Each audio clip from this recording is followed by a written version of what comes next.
Good morning, good afternoon, good evening, everyone. It is great to welcome you to our first town hall of 2025.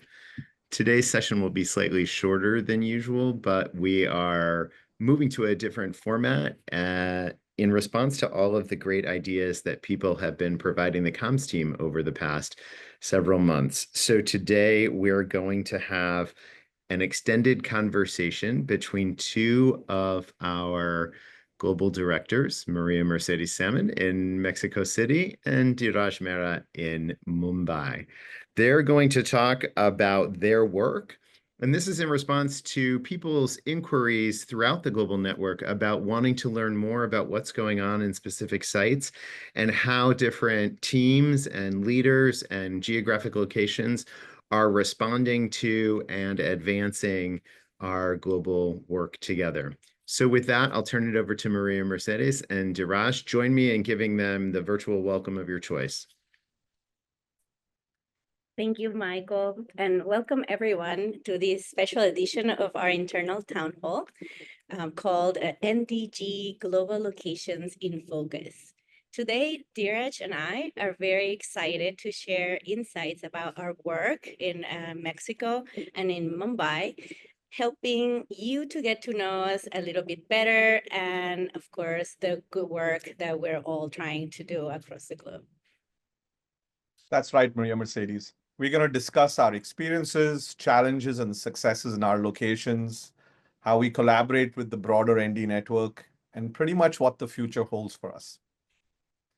All right, let's get started with introductions. I'm Maria Mercedes Salmon, the director of Notre Dame Mexico. I've been with Notre Dame Global since January of 2023. My background is in international affairs and education, having worked for two US government programs, Fulbright and Education USA, for 20 years before joining the University of Notre Dame. I have lived in Ohio, Quito, Ecuador, and Mexico City for longer than I have in my hometown of Guayaquil in Ecuador. My journey to Notre Dame Global has been shaped by my passion for global education, partnership building, and finding home at Notre Dame.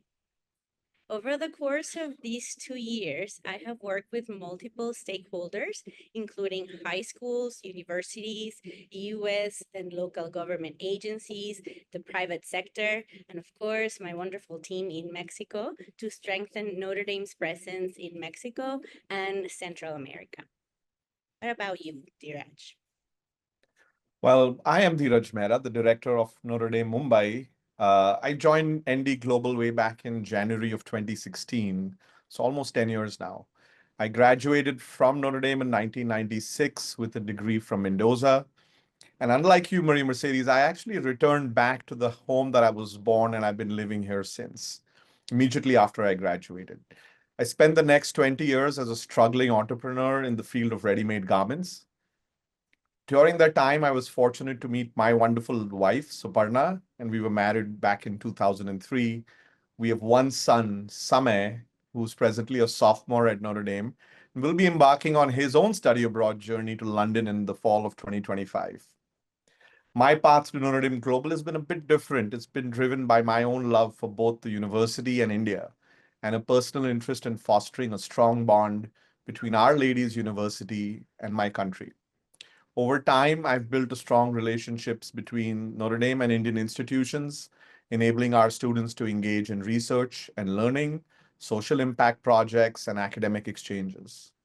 Working closely with faculty and local government bodies, I've seen firsthand how collaboration across borders can create meaningful change. Enough about me, Maria Mercedes. Looking back on your work in 2024, what are the 2 or 3 key highlights that have contributed to Notre Dame's strategic framework and the global strategy addendum pertaining to Mexico? You, Dheeraj, that's a great question and an exciting one to be able to share with our audience the work that we are doing here. I would say that some of our biggest wins include expanding our summer programs for Mexican students to explore research at Notre Dame, building pipelines for increased graduate student enrollment, strengthening partnerships with the US, Mexican, and Panamanian government in support of these programs, and launching the new Global Professional Experience Program in Mexico City for students to experience a pre-professional stay, an 8-week stay during the summer here with us. We have a planned expansion of the Global Professional Experience in Mexico City through the Global Research Experience this summer. So very excited about hosting a good number of Notre Dame students exploring what their futures would look like. These two programs are providing very exciting opportunities for them and also allowing us to engage with local organizations who get to know more about our institution and the good quality of students and education and formation that Notre Dame provides. Additionally, we have seen encouraging growth from undergraduate student populations. So we're very excited about that. And of course, another highlight would be our work with our alumni networks, which are really supportive of the work that we are doing and are helping us increase Notre Dame's visibility here in Mexico. Dheeraj, what are some of your successes and highlights that you have witnessed in Mumbai this past year? Well, as you know, our undergraduate recruitment in India has always been good. So I focus more on internal growth for Notre Dame Global. So we've had some success, and we finally launched the India Summer Program in 2024 for undergraduate students. And I'd like to give a shout out to Brigida for a lot of the reasons why that was successful. It was a real challenge to recruit the students who were willing to join the program, but with a sustained effort by the study abroad team, we actually managed to recruit 7 students to come to Mumbai for our 3 weeks program. They had such a wonderful time, and we are now excited to host our next group this year. We also hosted the Fulbright Nehru International Administrators Educators Program for the second time with the Global Innovation Team, Maggie anchoring that program for us. This Fulbright program brought leaders from Indian higher education institutions to the US to really better understand the college landscape in the US and to equip them with necessary tools to internationalize their own campuses. Lastly, with Jared leading the effort, we launched an 8-week research apprenticeship program for pre-doctoral students from India to visit Notre Dame and work in faculty research labs over the summer. This program has already resulted in one of the participants receiving a PhD offer from Notre Dame. We strengthened our own office, and Hayden joined Notre Dame Mumbai in May of 2024. And we also strengthened our own research partnerships with Indian institutions, bringing Notre Dame faculty and researchers into collaborative projects addressing critical social and technological challenges here in India. Such interesting work, Dheeraj. Congratulations. Now, what are some specific ways Notre Dame students, faculty, or researchers collaborate with local communities to serve the common good while they're with you? I think that reads a lot into my passion, as I mentioned, for bringing India and Notre Dame together. We have a Notre Dame faculty-led research and impact project in India called Project Sampurna. This is a multi-year research project in the Indian state of Telangana, led by Professor Neil Boothby, who's presently working with the state education system to incorporate social emotional learning methodologies into the teaching pedagogy of the state. Last summer, we involved 3 Notre Dame students who taught spoken English to middle school children in the Sampurna schools, an experience that both amazed and humbled our own students. We've also worked with the Institute for Social Concerns to introduce ND Bridge placements across 5 sites in India, including Mother Teresa's Missionaries of Charity. For those who are not familiar, ND Bridge is an 8-week service learning experience run by the Institute for Social Concerns and actually was managed for several years by our own Suzanne Wilson when she was there. India is now the second largest international site for ND Bridge after Sub-Saharan Africa. Along similar lines, we placed our Global Professional Experience Program student with a local NGO in Bangalore called the Parinam Foundation, where she worked on a financial literacy program for the urban poor. Of course, we did not only look at impact in India, but through the research apprenticeship program, Indian students visiting Notre Dame had an opportunity to contribute to projects focused on sustainable development, education, and healthcare challenges in the US. Several faculty-led projects in collaboration with Indian universities have really expanded research in India in areas such as renewable energy, rural development, nutrition, and learning outcomes for Indian schools. Lastly, Notre Dame Mumbai closely works with the Notre Dame Club in India to integrate a sense of community and service into our alumni events. Since 2023, we've partnered with the Alumni Club to run a weekend-long Celebrate Notre Dame Week in India. This multi-day celebration brings together our community, including alumni, current students and their families, visiting students, and also our incoming students.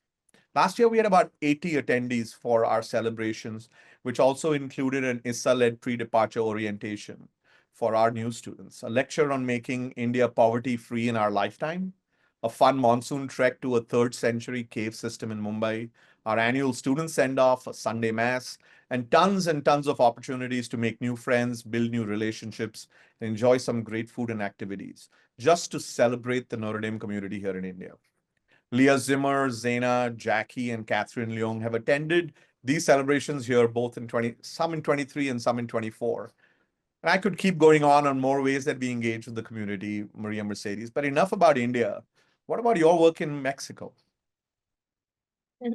Well, it sounds very interesting. All the activities that you're doing. Thank you for sharing, Dheeraj. Here in Mexico, in every program that we put together, we try to include the element of service. We have been partnering very closely with our Holy Cross parishes, Holy Cross community in Monterrey, Catholic parishes and churches, NGOs, the Red Cross. Our team in Puebla has been fantastic at reaching out to the community and being able to design and provide these kinds of experiences for our students.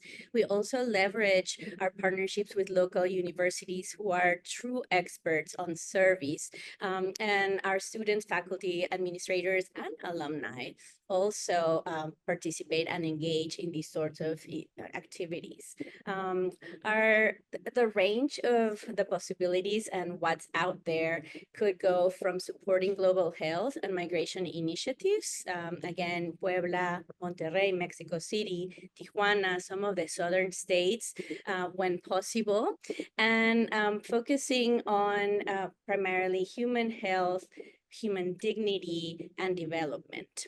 We partner closely with institutes such as the Kellogg, Kroc, Institute for Global Health, Harper Cancer Research Institute, and we also partner with the Institute for Social Concerns to support student engagement here in Mexico.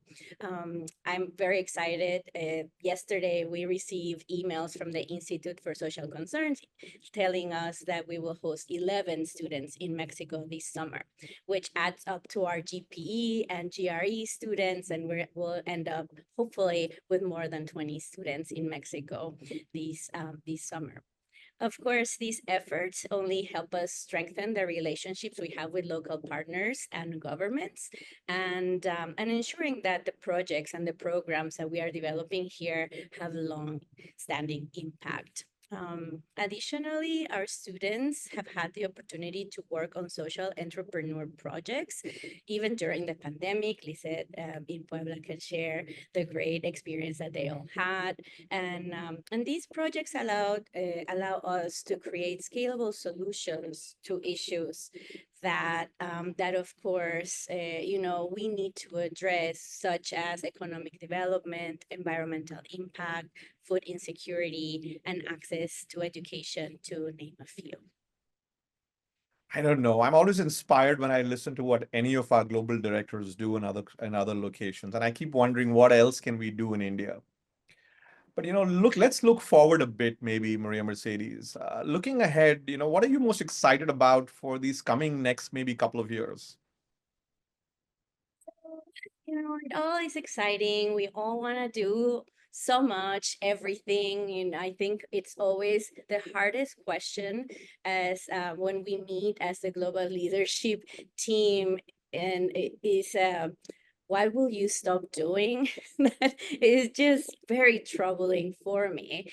But I'm definitely looking forward to increasing Mexican student enrollment in traditional and non-traditional ways, creating more graduate student research opportunities in both directions. So we have true exchange of graduate students, bringing short-term visiting faculty to Mexico and to Notre Dame, also continuing to support our semester programs in Puebla and Mexico City, and launching a new study abroad program, hopefully, for Mexico City in the near future. Also, we of course want to continue working creatively with our partners such as COMEXUS, which is the Fulbright program here in Mexico, local state governments. One state government with whom we have been partnering very closely with is the state of Querétaro, and our local partner institutions, as they will be key to these developments.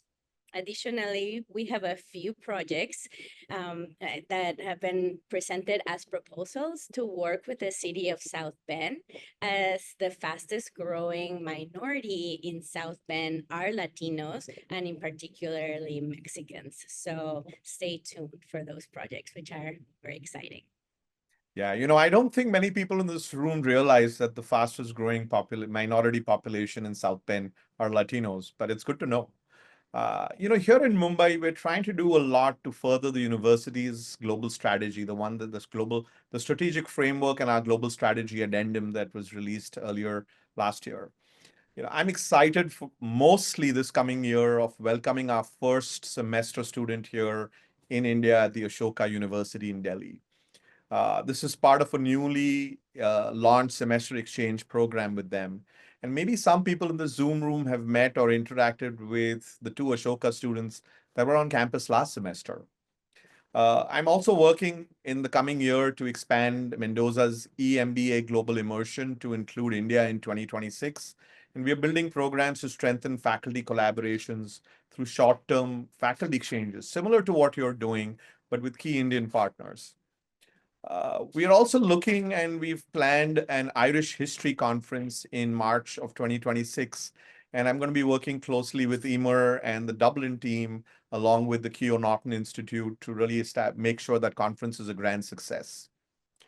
We're looking to expand our global professional experience program, strengthen research opportunities for our students here in India, to create valuable hands-on experiences that will shape their own careers and understanding of global issues.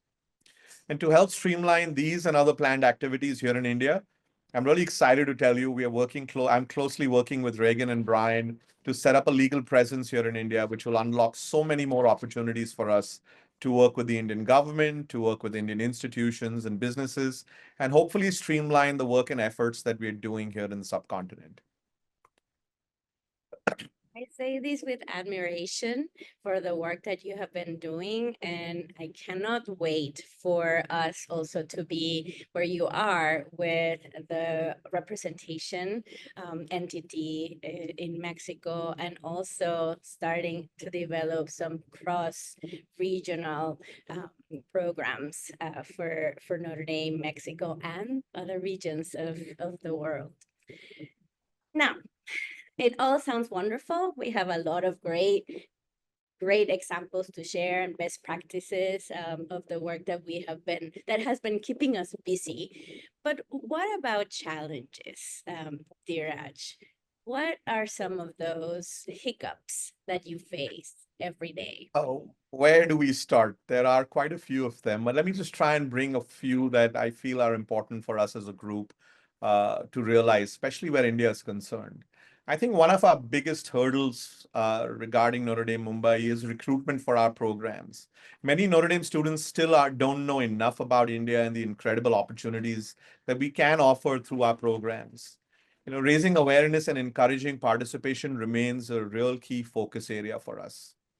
Another challenge is really working with limited resources. It's just Hayden and me on the ground here in India. So managing outreach, partnerships, logistic requirements, and the dozens and dozens of requests that we get from various units on campus really requires careful prioritization. Also being in a remote location, 10.5 to 9.5 hours, depending on what time of the year you're looking at, from campus brings its own set of difficulties. Time zones and really very few overlapping office hours makes coordination with South Bend tricky, but it has actually increased and accessed a lot of collaboration with other Notre Dame locations and has helped ease some of this challenge at least. Of course, there's the distance. South Bend to Mumbai is a 24-hour journey, and I don't know if anyone has taken it. Doing that often is really not that easy. That makes it tough to capitalize on quick opportunities that arise. It limits faculty and staff visits here in India, which is really, really crucial and critical for strengthening ties and expanding our initiatives. But despite these challenges, we continue to find creative ways to build connections and grow Notre Dame's presence here in India. And with the right support and collaboration, I think we can do even more. What about you, Maria Mercedes? I know you're pretty close to campus, both in terms of time and look and distance. But what kind of challenges have you faced, and how are you navigating them? Well, in terms of the strategy and the work that we can do in support of advancing the strategic framework and the focus on student recruitment, for example, I can share that when we are working with undergraduate students throughout Mexico, you'll find that there's this more conservative approach to students leaving their families, leaving Mexico to study abroad. So we're doing good work. We have a strategy that we hope is going to help us just share with parents what a great institution, what a great formation institution Notre Dame is for their young children. At the graduate level, we face different challenges. Notre Dame is very well known as a social sciences, humanities institutions throughout Mexico. Our programs have great reputation there, but the programs that are less recognized by our audience are our STEM programs, which we all know are fantastic. So we are doing as well great work and campaigns. There's a whole communication strategy for us to get to the best graduate students in every field so that they consider Notre Dame as their option.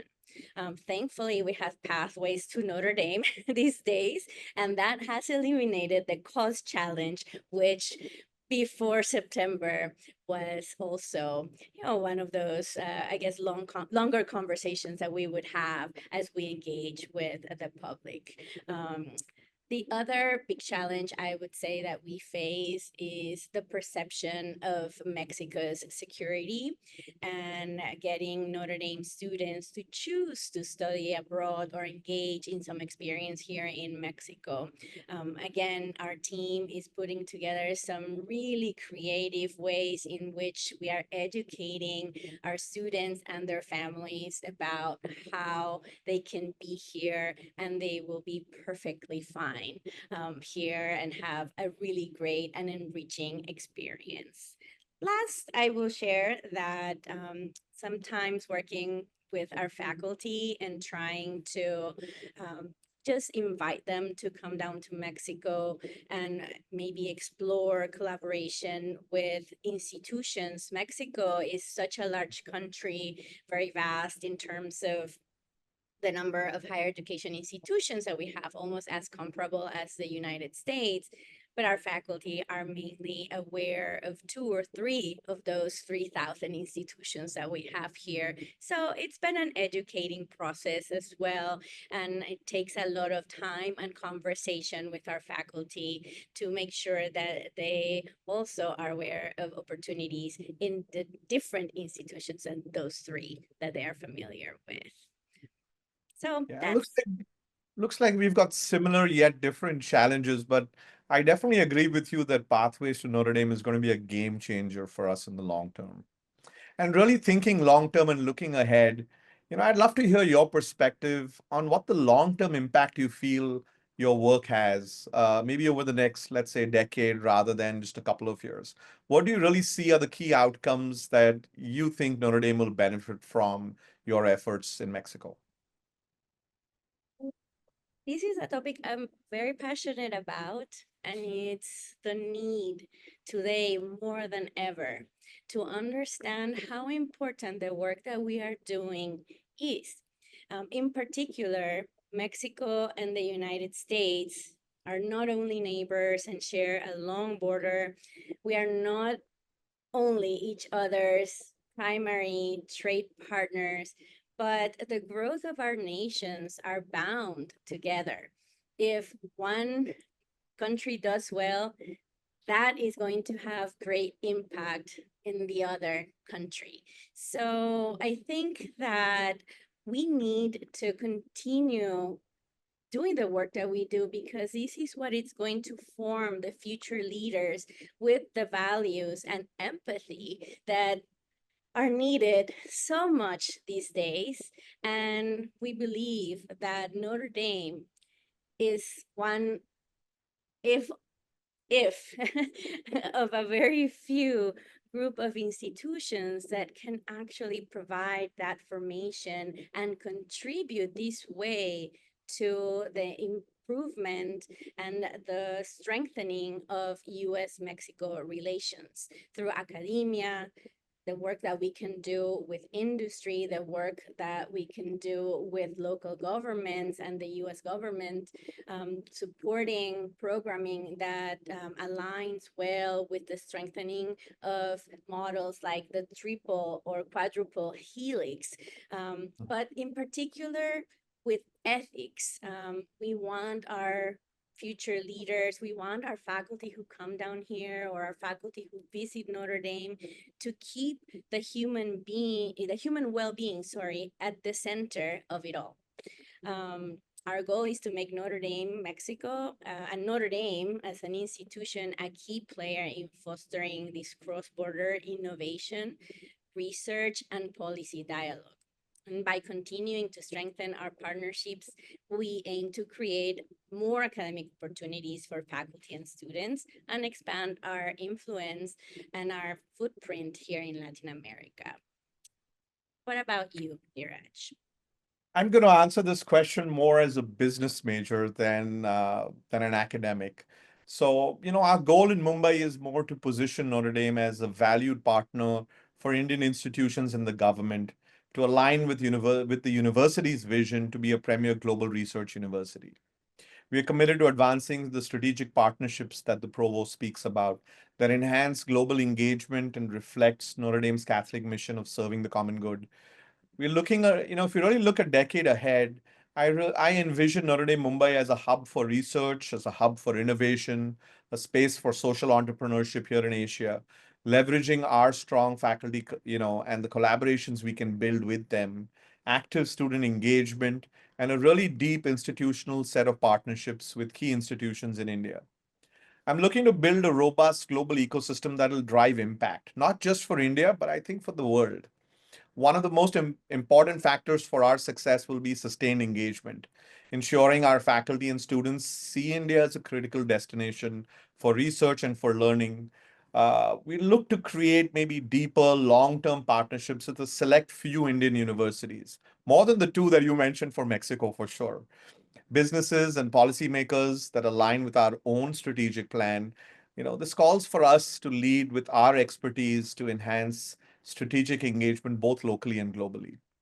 We'll stay aligned with the mission of the university, driving global initiatives that will enhance research and scholarship, support interdisciplinary collaborations, and create a more immersive and integrative student experience. Notre Dame Mumbai, in my hope, will contribute to Notre Dame's goal of advancing human understanding through scholarship and research that seeks to heal, unify, and enlighten. A lot of these words are taken from our strategy documents, both the strategic framework and our own internal NDG strategy document. I figured it'd be good to bring it in what I thought of Notre Dame Mumbai being for the next 10 years. I think we could spend hours talking and sharing our perspectives and of course, learning from others as well. But at this point, I just want to thank everyone for joining us for this short introduction. And I hope to welcome many of you or all of you to Mexico soon. And I hope that this conversation has been helpful to provide a clearer picture of the type of work that we're doing here in Mexico. And I think it's important to realize that none of the work that we do globally would have been possible without the people in this Zoom room itself. You know, the Notre Dame Global team led by Michael. NDG and the university is, in my opinion, really fortunate to have such an amazing group of people committed towards furthering our own global mission. We can, as you said, keep talking about this all day, but I think we are running out of time. So maybe I'd like to pass it on back to Michael, who can help field some questions for us in case anyone has any. Sure. Thank you both, Duraj and Maria Mercedes, for the conversation that you just had with all of us. I want to thank you for your leadership in your respective places and also your leadership within the division. I think both of those things are equally important. I picked up a lot of threads from the conversation, but I would like to open the Zoom room up. What questions do people have for Duraj and or Maria Mercedes about their work or about their respective homes? If you could use your raised hand feature so I could see you. We're 95 strong at the moment, so I'm not going to have everyone on one screen. What questions are there?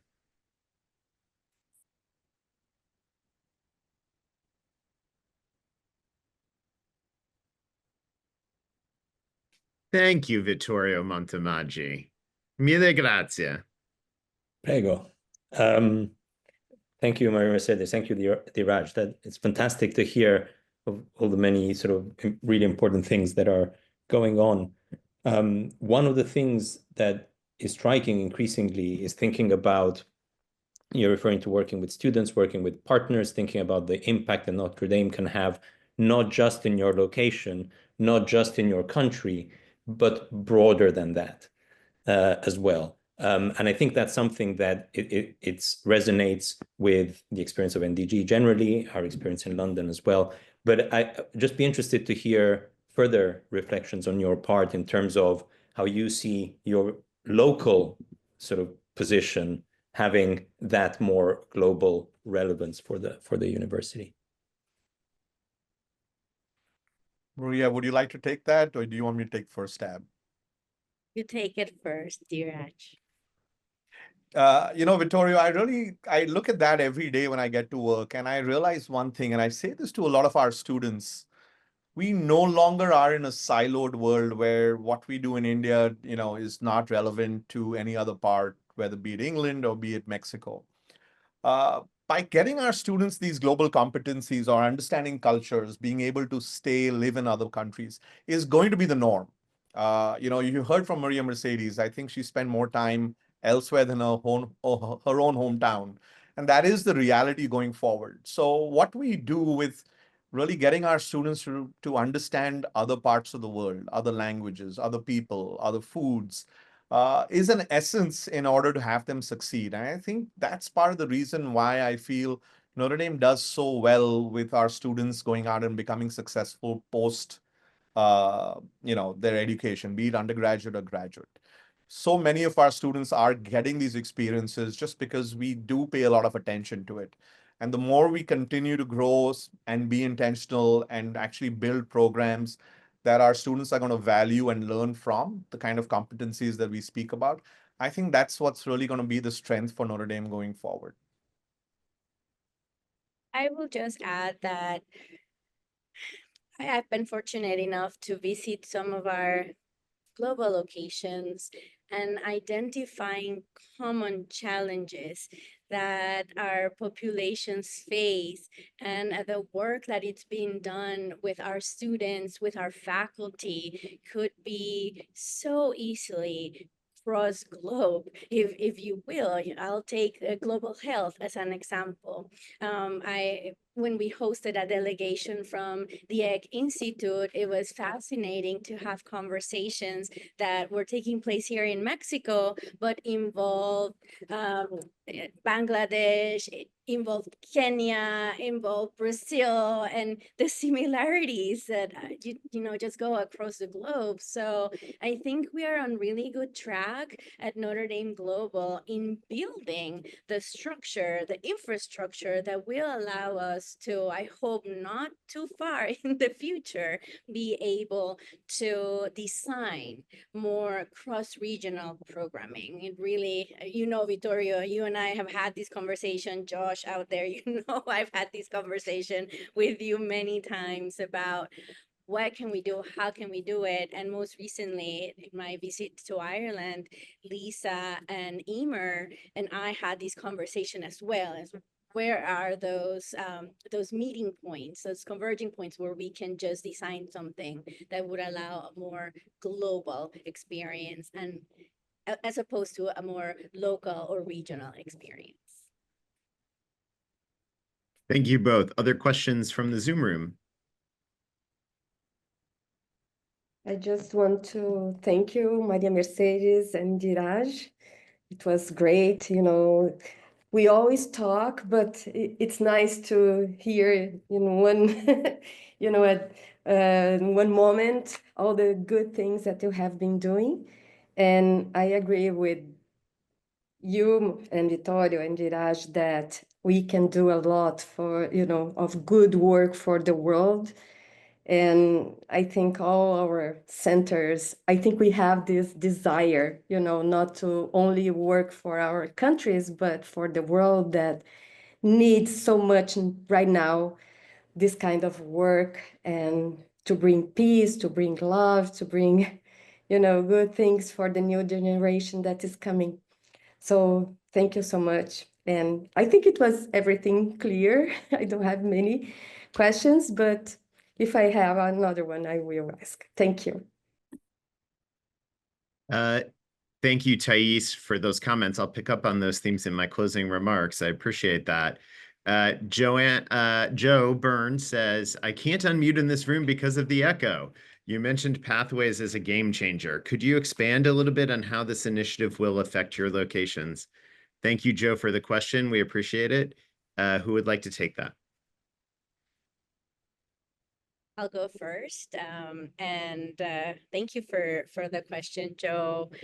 It really, when Mexican students or Central American students look at the price tag of a Notre Dame, and not just Notre Dame, I will say US higher education in general, immediately families have this great concern of how can we possibly afford to have access to this education, especially when in countries like Mexico, public education, which is world class, it's free. It's completely free. I think at UNAM you pay something maybe equivalent to $80 a year.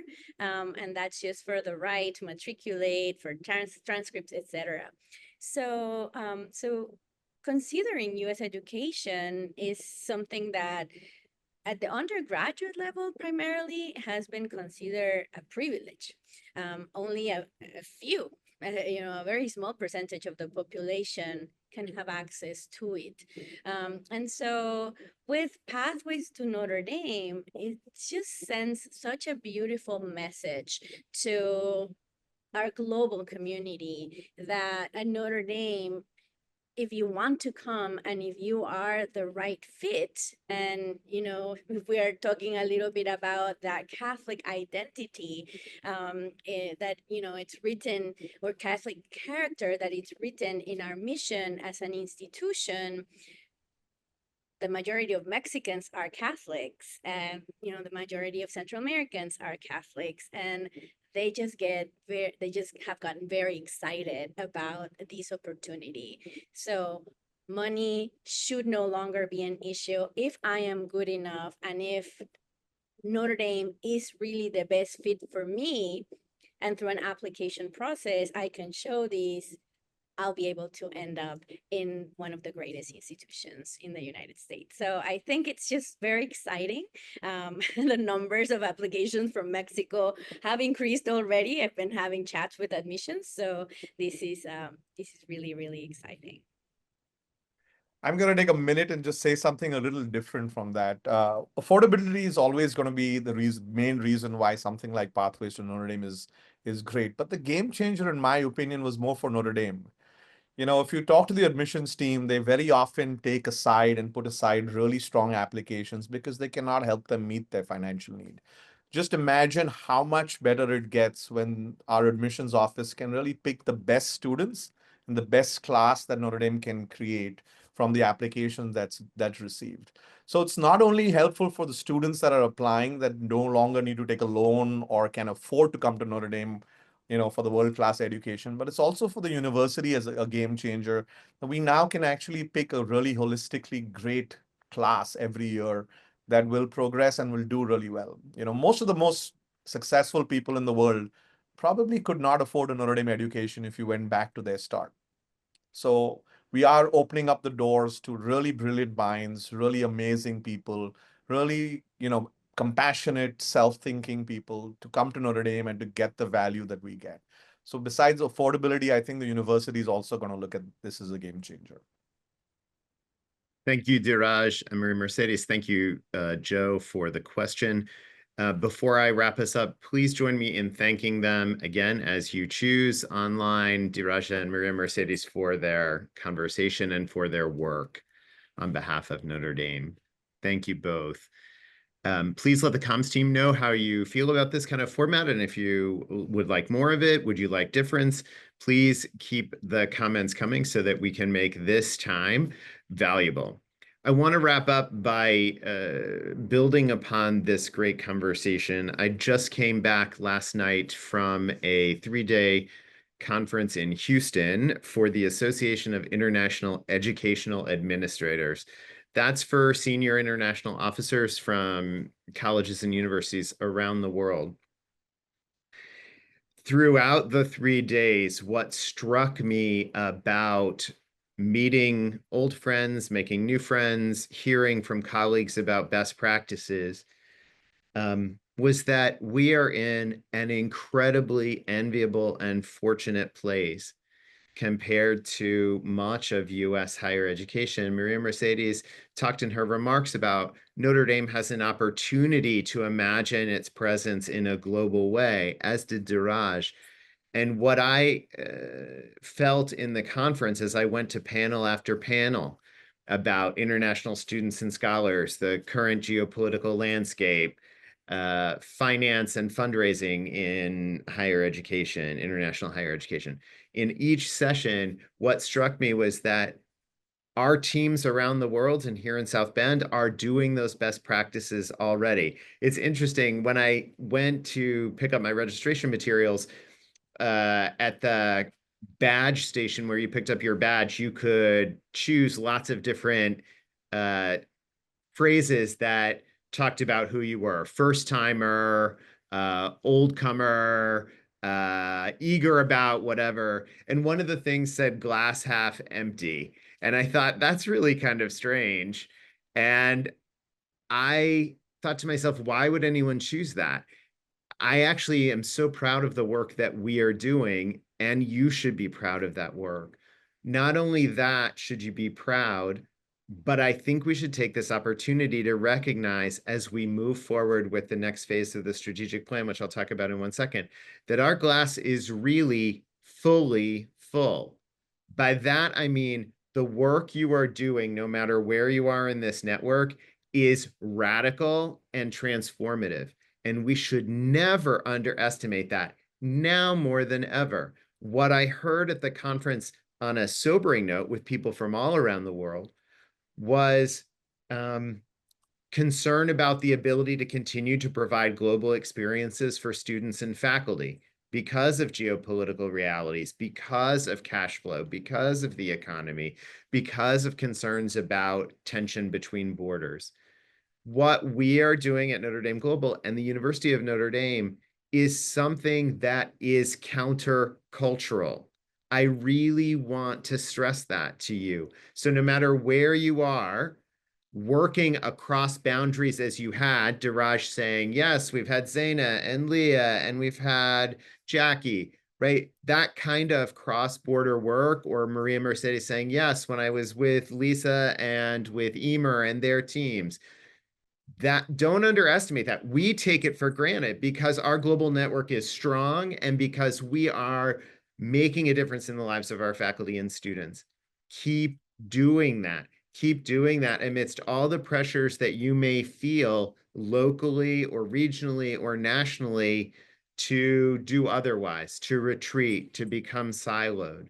We have a choice here. And we as an institution, by launching this global strategic framework, are saying we're choosing to bridge, as Father Bob has talked about. We are choosing to be connected with other people. We are choosing to recognize the dignity in each human person. Do not give that up. Do not. It makes us different. It makes our community stronger, and it makes the education that we provide our students and the research our faculty provides to the world inevitably more impactful. Thank you for that work that you do. The Board of Trustees earlier this, a couple of weeks ago, so February, now that we're in March, ratified the global strategy document. I have a meeting with the provost later this week, and then another one following up with other colleagues in the provost's office at the end of the month to talk about rolling that out in terms of both how we communicate this to the wider university community, and also how we begin to invest in our global network in new and exciting ways. I will keep you updated on that, but that is incredibly positive news for all of us.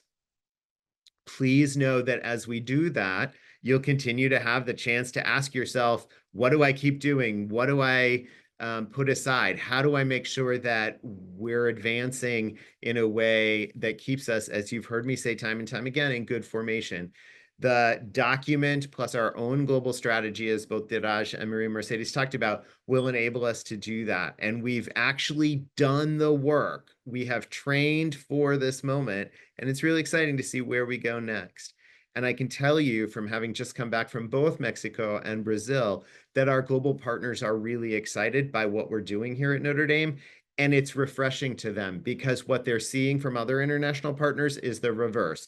They're seeing a retreat. They're seeing we're not going to move forward with any of our partnerships at this time. We are not that university, and you are not that team. So thank you for that. For those walking in your Lenten journey that begins today, I wish you the best as you spend this time in reflection and meditation. And let us continue to be in good communication with one another, to support one another, and to support our students and faculty. Thank you for all you do for Notre Dame. Have a great rest of your day or evening wherever you are. Take care, everyone. Be well.